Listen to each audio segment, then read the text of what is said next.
시간 함께 살펴보실 하나님 말씀은 누가복음 12장 13절에서 21절까지 말씀입니다.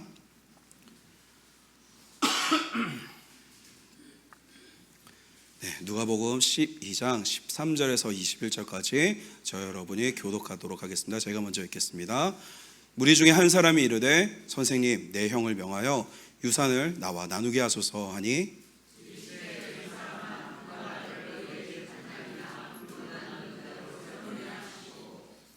그들에게 이르시되 삼가 모든 탐심을 물리치라. 사람의 생명이 그 소유에 넉넉한데 있지 아니하리라 하시고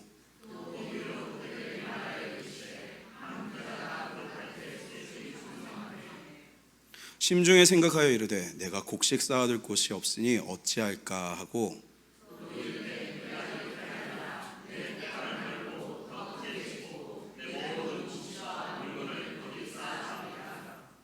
또 내가 내 영혼에게 이르되 영혼아, 여러 해 쓸 물건을 많이 쌓아두었으니 평안히 쉬고 먹고 마시고 즐거워하자 하리라 하되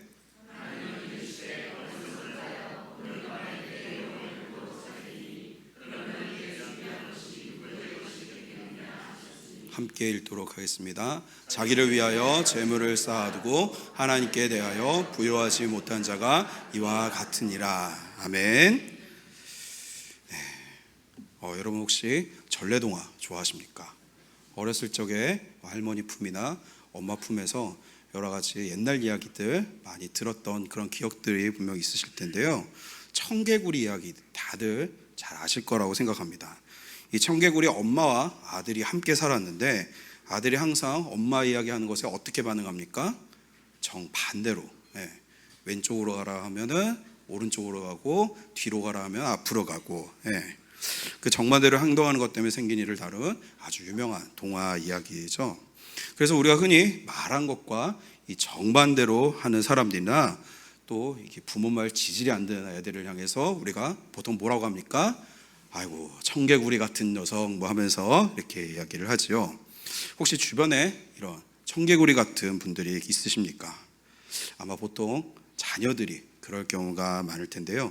저도 생각해 보면 어릴 적에 이 청개구리 같이 부모님 속을 많이 썩혀드렸던 것 같습니다. 그런데 제가 갑자기 왜 이 은혜로운 금요기도회 설교 시간에 이 이야기를 하냐, 청개구리 이야기를 하냐? 오늘 본문의 상황이 그렇기 때문입니다. 대체 무슨 일이 있었던 것일까요? 오늘 본문을 보면 예수님께 이 가르침을 듣고 있었던 이 수많은 무리들 가운데 한 사람이 예수님께 나와서 부탁을 합니다. 자신의 형에게 자신과 이 유산을 나누도록 이렇게 이야기를 해달라는 것이죠. 즉 유산 상속 조정을 해달라고 부탁을 한 것입니다. 아마 여기 계신 성도님들 가운데서는 이 부모님께서 돌아가셔서 이 유산과 관련된 일을 비슷한 일들을 겪어보신 분들도 계실 텐데 어떻습니까? 이 유산 상속 문제 굉장히 복잡하고 또 민감한 그런 문제지요. 이 피를 나눈 형제들끼리라도 또 그 전날까지 화목하게 지냈던 집안도 이 유산 상속 문제에 딱 걸리면 어떻게 되죠? 다투게 되는 일들이 허다합니다. 그런데 왜 이런 민감하고 어려운 문제를 아무런 상관없는 타인인 이 예수님 앞에 나와서 일면식도 없을 그 자기 형에게 왜 이런 어려운 이야기를 해달라고 이 사람은 지금 부탁하고 있는 것일까요? 이는 당시 유대 풍습 때문이었습니다. 유대 풍습상 유산에 대한 두 가지, 유대인들에게는 두 가지 이 유산 상속 방법이 있었는데 첫 번째로는 무엇이냐? 형제들이 누구 특정 한 사람이 이 유산을 상속받거나 뭐 나누거나 이런 것이 아니라 형제들이 함께 살면서 이 유산을 사이좋게 함께 사용하는 방법이 있었다고 합니다. 그래서 이 시편 133편 1절에서 다윗은 이렇게 노래를 합니다. 우리 한번 같이 읽어볼까요? 보라, 형제가 연합하여 동거함이 어찌 그리 선하고 아름다운고. 굉장히 유명하고 자주 들어보셨을 말씀인데 이것이 뭐 단순히 어떤 뭐 공동체 연합 이런 것이 아니라 이런 당시 유대 유산 상속에 관한 풍습과 연관지어서 볼 때 어떻습니까? 그 뜻이 훨씬 더 풍성하게 다가오는 것을 알 수 있습니다. 이 첫 번째 방법은 유대인들에게 있어서도 후손들이 취할 수 있는 가장 좋은 베스트 방법이었다고 합니다. 아주 이상적인 태도였다고 하죠. 할 수 있다면 이 첫 번째 방법을 통해서 평화롭게 해결할 수 있으면 좋겠지만 어떻습니까? 앞서 이야기한 대로 돈이 걸린 문제는 아무리 이 피를 나눈 형제들끼리라도 사실 쉽게 평화롭게 해결되기가 쉽지 않죠. 그래서 두 번째 이 방법이 중요한데, 이 당시 유대인들이 유산 상속을 하는 두 번째 방법은 분할을 요구할 경우 어떻게 하냐. 하나라도 함께 누군가 이 분할을 요구할 경우에 법에 정해진 대로 동일한 분량으로 나눠서 분할 상속을 하는 것이었습니다. 이 두 가지, 첫 번째, 두 번째 이 두 가지 방법 모두 유대인들 이 율법상 인정하는 정당한 유산 상속 방법이었습니다. 다만 이 두 번째 방법의 경우 이를 원치 않는 형제들도 있을 수 있겠죠. 지금이야 이 유산 상속 문제를 누구에게 맡깁니까? 이 변호사나 이런 데를 찾아가서 재판들을 통해서 분할 조정을 할 수 있겠지만, 그런 게 없었던 유대인들은 어떻게 했을까요? 바로 변호사는 아니었지만 이 비슷한 역할을 해줄 수 있는 나름 당시에 명망이 있는 이 율법에 있어서 탁월하다고 잘 알려진 랍비나 서기관들을 찾아가서 도움을 청하는 것이 일반적이었다고 합니다. 그래서 지금 예수님 앞에 나온 사람 어떻습니까? 예수님을 그런 명망 있는, 이 사람은 율법에 일가견이 있는 랍비, 그런 선생님이다라고 여겼기 때문에 이 사람이 지금 예수님께 부탁한 것은 절대 무례한 것이 아니라 오히려 예수님이 그만한 명성이 있는 분이라고 인정하는 그런 것이었습니다. 게다가 12장 1절을 보시면 지금 수십 명도 아니 지금 수만 명이라는 엄청난 수의 사람들이 지금 이 광경을 다 함께 지금 지켜보고 있는데, 자기가 어떻습니까? 유산을 더 많이 주세요 이런 것이 아니라 그냥 법에 정해진 대로 자신이 받을 몫을 나누어 받을 수 있도록 이야기해달라는 것 뿐이었습니다. 즉 법적으로나 사회적으로나 이 사람은 자신이 요구할 수 있는 정당한 권리를 정당한 방법으로 정중하게 지금 예수님께 요청했던 것이죠.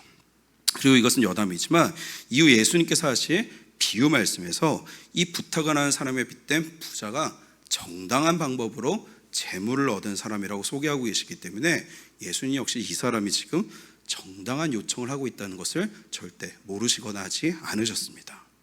그런데 지금 이 사람을 향한 예수님의 반응이 어떠했을까요? 우리 14절을 함께 읽어봅시다.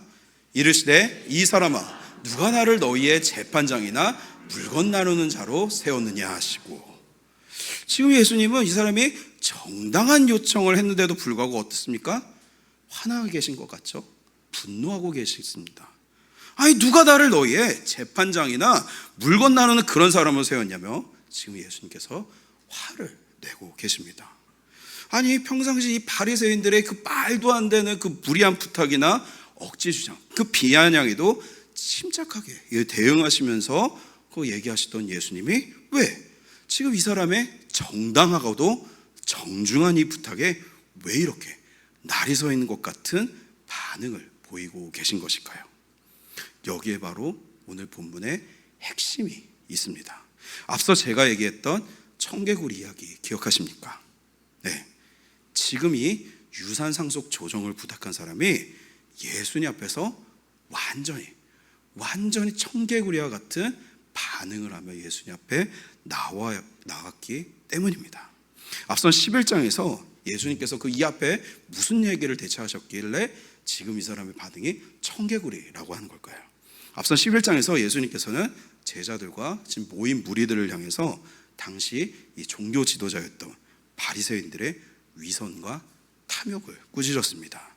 그들이 겉으로는 뭐 열심히 11조도 내고 사람들이 보는 앞에서 열정적으로 막 소리를 질러가면서 기도도 하는 등 거룩한 척 했지만 실상은 하나님을 사랑하지도 않았고 또 뒤로는 이 재물을 취하기 위한 온갖 부정한 방법들을 서슴지 않고 해왔던 것입니다.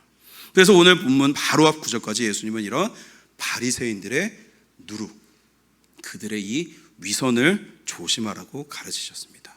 그런데 그럼에도 불구하고 이 모든 내용을 다 듣고 예수님 앞에 나온 이 사람이 지금 예수님 앞에 무엇을 부탁하고 있습니까? 재물, 돈 문제를 지금 예수님 앞에 부탁하고 있는 것이죠. 그런데 그래도 뒤에서 불법으로 이 재물을 축적하려고 했던 바리새인과 달리 이 사람은 어떻습니까? 법적으로나 사회적으로 지금 아무 문제 없는 자신의 정당한 복과 권리를 사용하려고 하는데도 불구하고 예수님은 왜 화를 내신 것일까요? 게다가 이 사람의 반응에 대해서 뭐라고까지 하십니까? 우리 15절을 함께 읽어봅시다. 15절 띄워주시겠어요? 그들에게 이르시되 삶과 모든 탐심을 물리치라. 사람의 생명이 그 소유에 넉넉한 데 있지 아니하리라 하시고, 사람들을 향해 말씀하셨다고 하시지만 사실상 이것은 무엇입니까? 너 지금 탐심이야. 네가 지금 하는 거 다 탐욕에 물든 그런 행동이야 라고 말씀하신 것과 다름없죠. 대체 무엇이 예수님 보시기에 문제가 되어서 이 사람의 부탁을, 정당한 그 부탁을 탐심이라고 아예 선을 딱 그어버리신 것일까요? 그 힌트는 바로 이어지는 예수님께서 하시는 비유에 나와 있습니다. 한 부자가 있었다고 합니다. 이 사람 아마도 많은 밭을 소유하고 있고 거기서 나는 수확물을 팔아서 부자가 된 것 같습니다. 그 해에도 많은 이 수확을 거두었는데 이 많은 수확을 거뒀으니까 어떻습니까? 또 돈을 많이 벌겠죠. 기뻐해야 되는데, 즐거워해야 되는데 지금 이 사람에게 한 가지 근심이 생겼다고 합니다. 바로 이 추수한 곡식을 보관할 창고가, 공간이 부족했다는 것이죠. 고심하던 부자는 결국 이 곡간을 헐고 곡식과 물건을 거기 쌓아두게 됩니다. 그러면서 이런 말을 하는데 우리 19절을 함께 읽어보겠습니다. 또 내가 내 영혼에게 이르되 영혼아 여러 해 쓸 물건을 많이 쌓아두었으니 평안히 쉬고 먹고 마시고 즐거워하자 하리라. 네, 아멘. 이 부자의 삶에 있어서 가장 중요한 게 지금 무엇입니까? 재물. 다른 것이 아니라 바로 재물이었죠. 그리고 이제 이 쌓아둔 많은 재물로 인해서 난 평안하다, 이것만 있으면 나는 이제 아무 문제 없다고 여겼던 것이죠. 아마 지금 이 예수님께 나와서 유산 상속을 조정을 부탁한 이 사람 역시 아마 굳이 유산을 나눠 갖지 않아도 아마 넉넉히 살아갈 만한 그런 부자였을 것입니다. 그런데 이 사람의 욕심은 거기서 끝나지 않았습니다. 그는 이 개인의 재산을 어떻게 하면 더 축적할까, 더 불릴까, 굳이 나누지 않아도 될 이 유산마저 욕심을 부려서 그냥 형제들끼리 함께 같이 잘 사용하면 되는데도 불구하고 예수님께 나와 분할해주세요, 내 몸, 내가 챙기겠습니다 하고 형제에게 이야기해달라고 지금 예수님께 부탁을 하고 있는 것이죠. 그런 그에게 예수님은 이렇게 돌려서 이야기하십니다. 우리 20절 21절 함께 읽어보실까요? 하나님은 이르시되 어리석은 자여 오늘 밤에 내 영혼을 도로 찾으리니 그러면 내 준비한 것이 누구의 것이 되겠느냐 하셨으니 자기를 위하여 재물을 쌓아두고 하나님께 대하여 부여하지 못한 자가 이와 같으니라. 아멘. 앞서 바리새인들의 문제가 무엇이었습니까? 그들은 하나님보다 재물을 더 사랑했던 것이죠. 하나님을 섬기는 척하면서 실제로는 그 뒤에서 하나님을 이용해 재물을 모으는데 정신이 없었던 것입니다. 이 예수님께 나온 사람 어떻습니까? 아마 이 사람은 예수님이 지금 앞에서 계속 길게 오랫동안 가르치시는 그 내내 아마 예수님의 말씀이 귀에 하나도 들어오지 않았을 것입니다. 아마 그의 머릿속에서는 언제 끝나냐? 빨리 좀 끝났으면 좋겠는데, 이 설교가 끝나야 빨리 유산 그거 나눠달라고, 형에게 그 이야기해달라고 부탁할 텐데, 지금 가장 유명한 저 예수라는 랍비 정도는 돼야 분명히 우리 형이 말을 들을 텐데, 아마 이런 생각으로 머릿속에 가득하지 않았을까요? 그의 안에는 지금 하나님의 말씀보다, 예수님의 가르침보다 오직 내 몸, 저 지금 아버지 남긴 저 재산, 자신의 목으로 챙길 수 있는 그 유산을 분배받을 생각으로만 가득했을 것입니다. 겉으로는 지금 예수님 앞에 나와 말씀 듣는 척, 잘 섬기는 척 하면서 사실 하나님이 아닌 재물을 사랑했던 바리새인의 누룩, 이 사람의 모습과 사실 별다를 바가 없었던 것이죠. 저와 여러분의 모습은 어떻습니까? 우리는 예수님의 가르침을 듣고 그 가르침에 합당한 그 반응을 드리고 있습니까? 지금 본문에 나온 사람처럼 열심히 말씀을 잘 듣는 것 같지만 지금 실제로는 하나님 말씀 하나도 들어오지 않고 지금 내가 생각하는 세상적인 그 근심, 걱정, 내가 좋아하는 거, 어떻게 하면 그것이 이루어질 수 있을까? 어떻게 하면 그것이 가능할까? 그냥 그거 지금 빨리 시간 끝나고 하나님께 기도해서 어떻게든 그게 좀 이루어졌으면 좋겠는데, 혹시 이런 마음, 이런 생각이 들지는 않으시는지요? 솔직히 저 역시 이 말씀을 준비하면서 제 기도 생활, 제 기도 제목들을 곰곰이 잘 돌이켜 보니까, 그래, 사실 말씀과 상관없는, 내가 그때 그냥 힘들었던 거, 빨리 좀 이루어졌으면 했던 거, 말씀과 전혀 상관없는 그런 기도만 드렸던 그 제 모습이 다시 떠올라서 사실 참 많이 부끄럽고 민망했습니다. 지난주 저희 청소년부는 이 아이자야 61이라고 하는 요즘 젊은 세대 가운데 정말 유명한 이 워시팀이 다양한 이 기독교 문화예술 단체와 연합하여 개최한 이 컨퍼런스에 겨울 수련회로 다녀왔습니다. 그중 마지막 이 셋째 날에 한 가지 단편 영화를 상영해 주었는데, 그 영화 내용이 저에게는 매우 인상적으로 다가왔습니다. 이 영화 속 주인공은 평범한 카페 직원이었습니다. 아마 사장이었을 것입니다. 그런데 카페에 찾아오는 진상 손님, 그리고 자기 바로 윗집에서 밤마다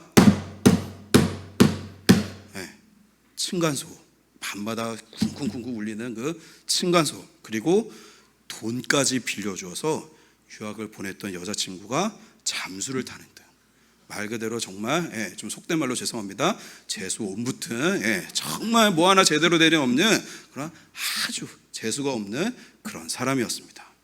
혹시 여러분이면 어떻게 반응하시겠습니까? 아이스 아메리카노가 3,000원인데 1,500원 하는 이 에스프레소 한 잔을 시키고 얼음물 따로 주세요. 이런 손님에 대해서 여러분 어떻게 반응하시겠습니까? 이 계속된 층간소음 때문에 짜증나, 더 이상 참을 수 없어 해서 윗집에 올라가서 좀 자제를 부탁드리려고 갔더니, 우리 집은 애가 없는데요, 잘못 들으셨어요 하고 하길래, 내가 잘못 들었나, 그 옆집인가 보다 싶어서 내려왔는데, 다음날 떡하니 엘리베이터를 타고 이제 집에 올라가는데 자기 애 손 붙잡고 이제 딱 타는 그 윗집 사람 만났을 때 여러분 어떻게 반응하시겠습니까? 너무나 사랑한 여자친구의 유학의 꿈을 도와주고 싶어서 열심히 모았던 이 적금을 깨서 그래 잘 다녀와 하면서 그 돈을 빌려줬는데, 어느 날 한 2개월 3개월 지나니까 연락이 갑자기 뚝 끊기고, 띠띠띠 없는, 지금 거신 번호는 없는 번호입니다. 그런데 시간이 지나가서 알고 보니 어떻습니까? 유학도 가지 않았고 국내에서 그 돈으로 떵떵거리며 사업도 하고 연락처를 바꾸고 새로운 남자친구와 히히덕덕 사귀고 있는 그 모습을 알게 되었을 때 여러분이라면 어떻게 반응하실 건가요? 이 제대로 한마디도 하지 못하고 소갈이 막 끙끙하고 있었던 이 주인공에게 친구들 만나서 그 자리에서, 야, 너 이렇게 한심하냐, 바보냐, 한마디 했어야지 라면서 아주 이 친구들을 한심하게 여깁니다. 그리고 그렇게 참다 못해 지친 주인공이 자기에게 손에 끼치던 그 사람들을 향해서 버럭 이 화를 내기 시작합니다. 그런데 그 순간 갑자기 한숨 소리와 함께 NG 하고 장면이 전환이 됩니다. 무슨 일일까요? 지금 이 주인공이 겪은 일은 모두 드라마 촬영 가운데 있었던 일입니다. 그런데 갑자기 왜 감독이 NG 하고 외친 것일까요? 그건 다름 아니 주인공이 지금 대본대로 하지 않고 자기 기분대로, 자기 생각대로 맞다고 여기는 애드립을 쳤기 때문입니다. 대본상으로는 지금 화를 내거나 하는 그거 아니었는데 다르게 반응하도록 지금 되어 있었는데, 주인공이 지금 이 상황들을 자기가 지금 너무 감정이 막 주체할 수 없는 그 감정에 애드립으로 버럭 화를 냈던 것이죠. 여기선 대본보다 이렇게 반응하는 게 더 맞는 게 아니냐며 말이죠. 이 일로 지금 작가, 그 감독, 또 회사 대표가 함께 모인 그 자리에 주인공이 불려가서, 아니 대본 안 봐요? 지금 대본대로 하지 않아서 지금 몇 번이고 지금 당신이 지금 애드립으로 하는 바람에 원래 스토리와 원래 이야기가 달리 지금 중간에 너무 많이 바뀌어서 지금 전혀 다른 이야기가 되어가고 있다고 대표와 작가, 그 감독에게 호되게 질책을 듣습니다. 여러분 혹시 여기서 말하는 대본이 무엇인지 감이 잡히시나요? 바로 성경입니다. 그리고 그를 질책하는 대표, 작가, 감독은 바로 하나님이죠. 이 주인공인 배우, 성도를 가리키며 지금 하나님께서 열심히 써주신 이 대본, 성경에 나와 있는 대로 가르침대로 행해야 되는데도 불구하고 지금 대본과 상관없는 내 생각, 내 마음, 내 기분대로 한 이 애드립 때문에 원래 지금 이 하나님이, 성령님이, 예수님이 의도했던 것과 전혀 다른 그런 삶이자 작품이 되어가고 있었던 것입니다. 우리는 하루를 살아가면서 수많은 선택을 할 기회가 찾아옵니다. 그때 우리는 어떤 선택을 하고 있습니까? 또 우리의 선택의 기준은 무엇입니까? 우리에게 주신 말씀, 매주일 매일 큐티를 통해 주셨던 그 말씀의 가르침과 다르게 주인공처럼 내 생각, 내 마음에, 내 기분에 지금 세상적 가치에 더 합당하다고 여겨지는 대로 엉뚱한 애들만 혹시 매 순간 해오고 있지는 않으신지요? 그런데 왜 우리는 이 주님께서 가르쳐 주신 대로 행하기보다 이 영화 속 주인공처럼 애드립을 왜 자꾸 행하게 되는 것일까요? 혹시 그건 바로 하나님 말씀, 그 말씀대로 하면 능력이 없다, 잘 안 될 거야 라는 불안감과 그 말씀에 대해 믿지 못해서는 아니신지요? 한번 우리 가슴에 손을 얹고 한번 생각해 봅시다. 하나님 왜 바보같이 그래요? 왜 참아요? 세상 잘 모르시네. 그렇게 하면 손해만 보고 억울한 일만 가네. 차라리 그냥 큰 소리 좀 내고 상대방 흉도 좀 보고 싸워야 하는데 하나님 그렇게 해서는 말씀대로 살면은 안 돼요. 우리 망해요. 말씀대로 행하기보다 세상에서 가르치는 대로 세상의 방식이 더 이득이 되는 것 같아서 혹시 말씀이 아니라 그냥 내가 배워왔던 세상의 방식을 우리는 혹시 더 따르고 있지는 않은지요? 그러나 우리 주님, 그런 우리의 삶을 전혀 이해 못하시는 분 아니십니다. 전혀 우리의 삶의 그 방향들, 방식들 모르시는 분 아니십니다. 주님은 우리가 예수님의 말씀을 따라 그 말씀대로 살아가려고 할 때, 하나님의 백성으로 살아가려고 할 때 이미 고난이 찾아올 것 다 알고 계셨습니다. 그래서 예수님은 그런 상황에서 제자들이 용기를 잃지 않도록 위로와 용기의 말씀을 잊지 않고 우리에게 주셨습니다. 우리 누가복음 12장 6절과 7절 말씀 함께 읽어보겠습니다. 참새 5마리가 2 아스타리온에 팔리는 것이 아니냐?